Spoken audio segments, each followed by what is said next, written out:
Hello दोस्तों, आपका स्वागत है अभिनव मिठान में। मैं आज आपको आईटीआई इंस्ट्रक्टर यूपी का जो एग्ज़ाम होने है 2504 पोस्ट या 15-16 की जो वैकेंसी है उससे रिलेटेड कुछ इम्पोर्टेंट इंफॉर्मेशन देने जा रहा हूं, जिससे मैं आपके कमेंट किए हुए वीडियो पे मैंने ये सारे क्वेश्चन नोट कर लिया हूं। जैसे आप देख सकते हैं कि यूपी इंस्ट्रक्टर एग्ज़ाम डेट कब होगा, एक्सपीरियंस कौन कौन सा अपलोड होगा, क्या फॉर्म दोबारा ओपन होगा, एक्सपीरियंस भी अपलोड होगा, एक्सपीरियंस कब का होना चाहिए, यूपीट्रिपल जाने का क्या होगा 12/12/2022 को, और क्या वैकेंसी कैंसिल होगी। सारे क्वेश्चन का मैं आपको जवाब दूंगा एक एक करके।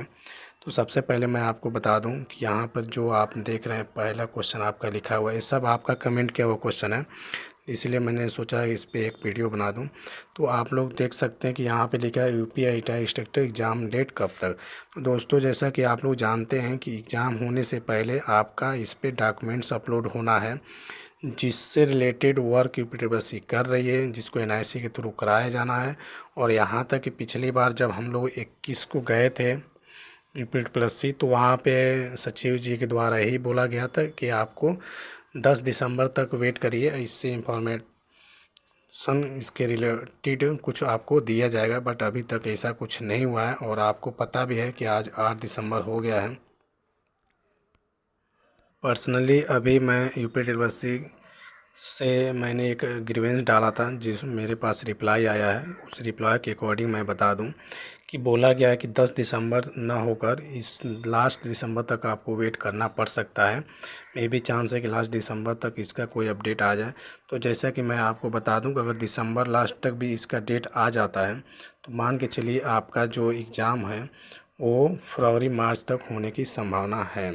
ठीक, तो इसमें कुछ दोस्त ये भी कमेंट कर रहे हैं कि सर जो एक्सपीरियंस है वो अपलोड होगा। तो हाँ दोस्तों, इसमें आपका C I T S certificate and experience certificate आपका अपलोड कराया जाएगा। यहाँ पे आप देख रहे हैं कि बोला गया क्या फॉर्म दोबारा ओपन होगा, तो ऐसा कुछ नहीं है। फॉर्म अब दोबारा ओपन नहीं होगा, केवल आपको एक लिंक दिया जाएगा जिसके माध्यम से आप experience certificate CICET certificate upload कर सकते हैं।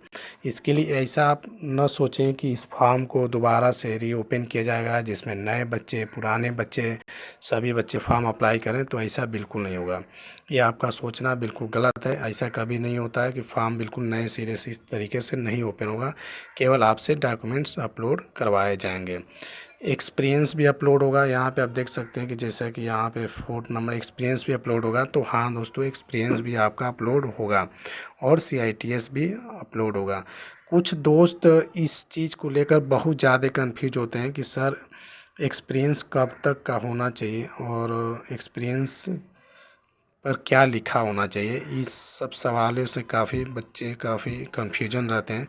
तो मैं आपका बता दूं कि अगर आप ने जो वैकेंसी आई थी 2504 की, अगर उसका आपने नोटिफिकेशन पढ़ा होगा तो उसमें क्लियर स्पष्ट शब्दों में लिखा हुआ था कि आपका जो एक्सपीरियंस है वो टेक्निकल एजुकेशन के होने के बाद होना चाहिए। ऐसा नहीं कि आपने जैसे ITI किया हो या डिप्लोमा किया हो या बीटेक किया हो तो उसको कंप्लीट होने से पहले का आपका एक्सपीरियंस हो, तो वो बिल्कुल गलत माना जाएगा। उस टाइप का एक्सपीरियंस नहीं होना चाहिए। आपने मान लीजिए डिप्लोमा किया, आपको डिप्लोमा कंप्लीट 3 ईयर का हो गया हो और आपका मार्कशीट आ चुका हो, उसके बाद का एक्सपीरियंस होना चाहिए। अगर मार्कशीट भी नहीं आए उससे पहले का भी नहीं होना चाहिए। ये आप बिल्कुल कंफर्म कर लें, क्योंकि आगे चल के आपके साथ इस तरह से समस्या हो सकती है। तो एक्सपीरियंस आपका टेक्निकल क्वालिफ़िकेशन के बाद ही होना चाहिए। कुछ दोस्त ये भी कमेंट करते हैं कि सर मैंने 2015 में डिप्लोमा किया, ITI किया या बीटेक किया, उसके बाद से मैं 2 साल का एक्सपीरियंस मैं किसी कॉलेज में पढ़ाया, फिर मैंने क्या किया कि CTI किया, उसके बाद से CTI मैंने 18-19 में किया, तो क्या मेरा एक्सपीरियंस जो है वो CTI के बाद का होना चाहिए? तो जी नहीं, बिल्कुल ऐसा कुछ नहीं है। अगर आपने डिप्लोमा किया आपका 15-16 में, उसके बाद से आप किसी भी कॉलेज में पढ़ाने के लिए योग्य हो जाते हैं। उसके बाद से आप कॉलेज में पढ़ा सकते हैं। और आपने CTI चाहे जिस समय भी किया हो, 18-19 में किया हो, 17-18 में किया हो, 19-20 में किया हो, 21-22 में किया हो, उससे कोई मतलब नहीं होता है। CTI के बाद का एक्सपीरियंस आपका ऐसा नहीं है कि CTI के बाद का होना चाहिए, आपके केवल टेक्निकल एजुकेशन के बाद का होना चाहिए। तो ये चीज़ें आप बिल्कुल कंफर्म हो लें कि आपका जो एक्सपीरियंस है ये बहुत इंपॉर्टेंट रोल है इस वैकेंसी का, और एक्सपीरियंस बिल्कुल आपकी वैलिड होना चाहिए। ऐसा है कि नहीं कि आप किसी तरीके से बिल्कुल फर्जी तरीके से बनवा लिया हो। इस टाइप के एक्सपीरियंस के लिए थोड़ी सी आपको प्रॉब्लम हो सकती है।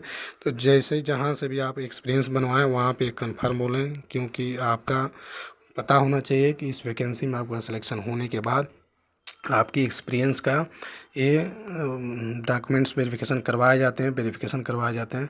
तो आप यहाँ पर देख सकते हैं कि कुछ दोस्त ये भी परेशान हैं कि सर ये वैकेंसी होगी कि नहीं। कुछ कैबिनेट अभी मीटिंग हुआ था 5 दिसंबर 2022 को।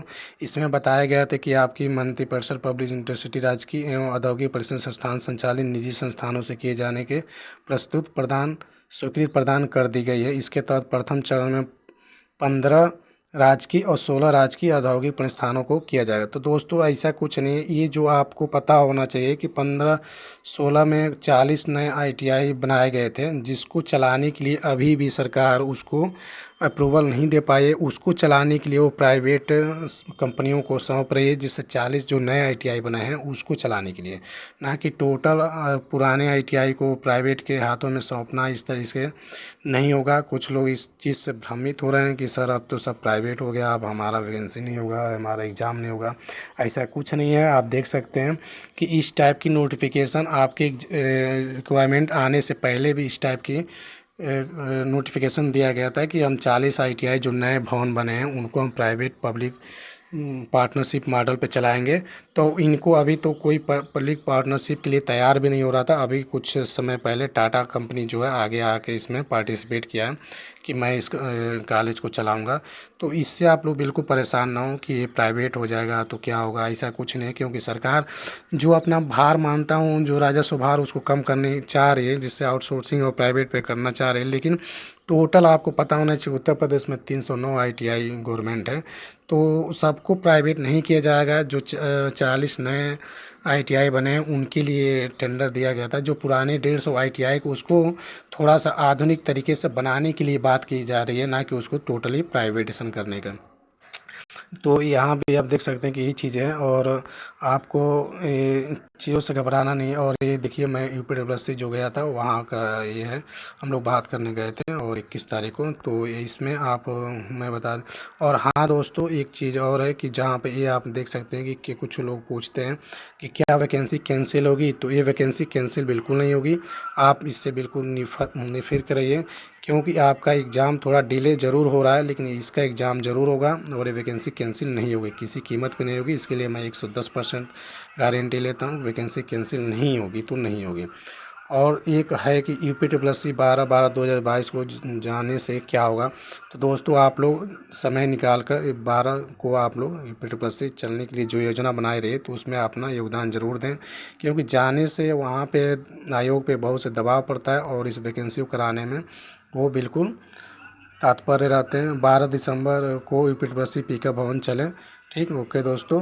तो इस टाइप का कुछ इन्फॉर्मेशन था, और अगर कोई भी और आपको किसी भी डाउट हो, किसी भी एक्सपीरियंस क्वालिफ़िकेशन की पर इनमें से, तो आप हमें कमेंट कर सकते हैं। और हाँ दोस्तों चैनल को सब्सक्राइब ज़रूर करें, वीडियो को लाइक करें, और जो भी आपको कोई सी चीज़ पे क्वेश्चन हो कोई, तो आप हमें कमेंट कर सकते हैं। ओके, थैंक यू, धन्यवाद। और दोस्तों ये ज़रूर देखें लें कि इनमें से आपने कई क्वेश्चन कमेंट किया था, इसलिए मैंने वीडियो बना दिया है। तो आप यहाँ से अपना क्वेश्चन का जवाब ले सकते हैं। ओके, थैंक यू, धन्यवाद।